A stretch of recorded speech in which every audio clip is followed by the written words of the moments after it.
सिंगरौली जिले की प्रभारी मंत्री 2 दिवसीय यात्रा पर पहुंची थी। सिंगरौली जिले में विभिन्न कार्यक्रमों के बाद दूसरे दिन एनटीपीसी मैत्री सभागार विंध्यनगर में विरासत से विकास तक कार्यक्रम में शामिल होने के साथ बैढ़न बस स्टैंड स्थित हनुमान मंदिर में पूजा अर्चना कर मंडला के लिए हुई रवाना। सिंगरौली जिले में 2 दिवसीय दौरे पर पहुंची जिले की प्रभारी मंत्री संपत्तिया उइके आज जिले के विभिन्न कार्यक्रमों जिनमें एनटीपीसी मैत्री सभागार में स्वदेश न्यूज द्वारा आयोजित विरासत में विकास तक डिबेट कार्यक्रम में शामिल होने के बाद बैढ़न शहर के बस स्टैंड में स्थित हनुमान मंदिर पहुंची। उनके साथ जिले के कई प्रशासनिक अधिकारियों के साथ विधायक राजेंद्र मेश्राम, रामनिवास शाह व सिंगरौली विकास प्राधिकरण अध्यक्ष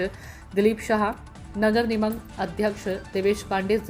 भाजपा जिला अध्यक्ष सुंदर शाह सहित सैकड़ों कार्यकर्ता उपस्थित थे। इस दौरान प्रभारी मंत्री संपत्तिया उइके ने हनुमान मंदिर में पूजा अर्चना की व पुजारी सूरज पांडे अतुल पाठक से आशीर्वाद दिया।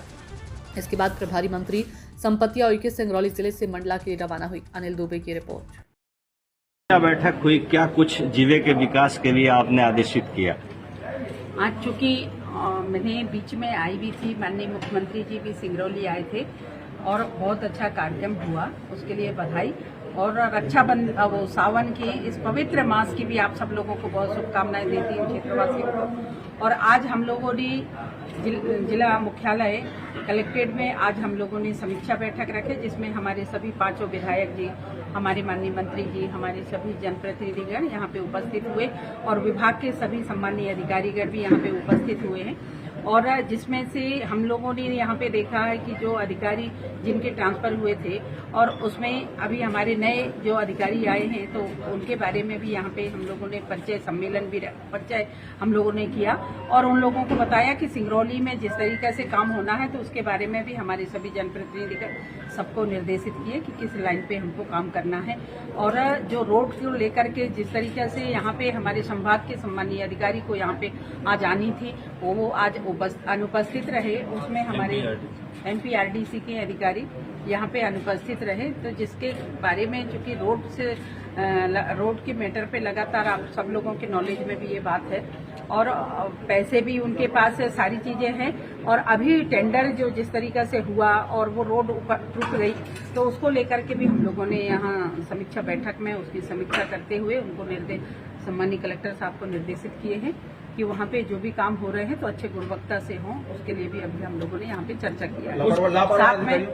साथ में हम लोगों ने कृषि के क्षेत्र में चूंकि अभी हमारे किसान बंधुओं के लिए पर्याप्त मात्रा में यूरिया मिले, उनको खाद मिले, समय पे उनको बीज मिले, इसके लिए भी हम लोगों ने विस्तार में चर्चा किया है। और यहाँ पे पर्याप्त मात्रा में कलेक्टर साहब ने बहुत अच्छे से व्यवस्था यूरिया का किया है, जिसपे आज हर सोसाइटी में आप देख पा रहे होंगे कि सभी सोसाइटी के माध्यम से किसानों को यूरिया दिए जा रहा है। और हमारे डीएपी भी यहाँ पे पर्याप्त मात्रा में है और कोशिश ये हमारी है, हमारे सभी जनप्रतिनिधियों की, प्रशासन की कि जिस तरीके से हमारे किसान बंधु खेती करते हैं तो उसपे पर्याप्त मात्रा में उनको खाद मिले, उनको पर्याप्त मात्रा में अच्छी सुविधा दें। और उसके लिए अलग अलग सोसाइटीज के माध्यम से हम लोगों ने किसानों को दे रहे हैं। डबल लॉक के माध्यम से जिस तरीके से यदि कोई भाई यदि वो सोसाइटी के माध्यम से नहीं लेना चाहते हैं तो उनको भी दो सेंटर ऐसे रखा गया है कि जहां पे वो नगद भी खाद खरीद सकते हैं। सिंगरौली 4,000 करोड़ रुपए का रेवेन्यू देती है और डीएमएफ से आपका चूंकि नेतृत्व में सिंगरौली जिले का विकास को गति दी जा रही है, तो कहने के आप प्रयास करेंगे कि और उसमें कुछ डीएमएफ का फंड सिंगरौली को मिले ताकि हॉस्पिटल की बहुत बड़ी समस्या है, आए दिन यहाँ कमियां हो रही है, कहीं न कहीं डीएमएफ के और जरूरत है पैसे की। भाई आपने बहुत अच्छा प्रश्न किया कि जिस तरीके से डीएमएफ फंड से जो हम लोगों ने अलग अलग क्षेत्रों में जो हम लोग काम करते थे, जैसे शिक्षा है, स्वास्थ्य है, पेयजल है, इन सब विषयों को लेकर के, पर यहाँ पे हम लोगों ने जो आज बैठक ली है उस बैठक में सबसे पहले तो हम लोगों ने शहर की सौंदर्यीकरण के लिए भी हम लोगों ने बात किया है। और यहाँ पे सभी हमारे जनप्रतिनिधिगण, हमारे माननीय विधायकों ने और हमारे सभी प्रशासन के सभी अधिकारियों ने सब लोग मिलजुल करके आज यहाँ पे स्मार्ट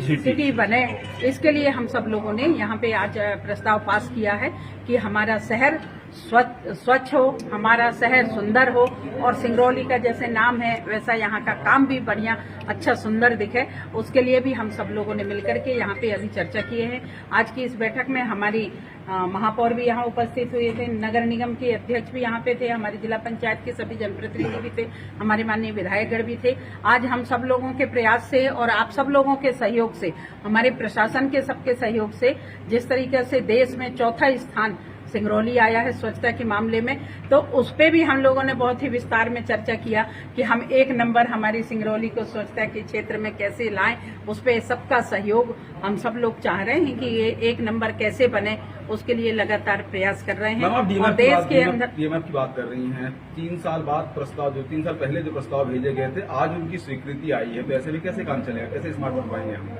देखिए, बीच में चुनाव के कारण लगातार चुनाव हुए, चाहे लोकसभा के चुनाव हो, चाहे पंचायत के चुनाव हो, चाहे विधानसभा के चुनाव हो, एक के बाद एक जो 6-6 महीना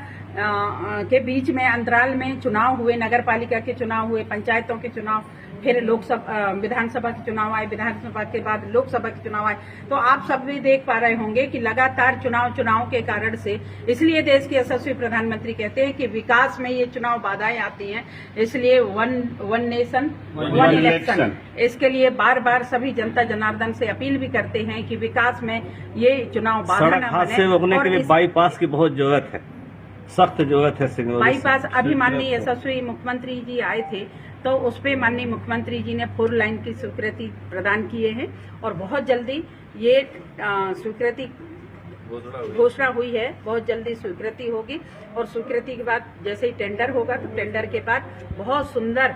हमारे शहर को अच्छी रोड, यहाँ पे 4 लाइन रोड यहाँ पे उपलब्ध होंगे। और अभी लगातार विकास के लिए हम सब लोग, आप लोगों के सहयोग से, प्रशासन ने लगातार प्रयास कर रहे हैं, अच्छे काम कर रहे हैं, तो निश्चित ही ये काम आएगा। एक सवाल भ्रष्टाचार जुड़ा हुआ है। लोक स्वास्थ्य यांत्रिकी विभाग के जो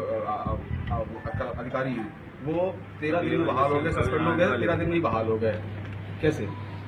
नहीं, ये जांच का विषय था, तो जांच करने के बाद कोई यदि आरोप लगाता है तो ये सीधे आरोप ये सिद्ध नहीं होता, जांच होती है। यदि जांच में यदि सही पाया जाता है तो उसको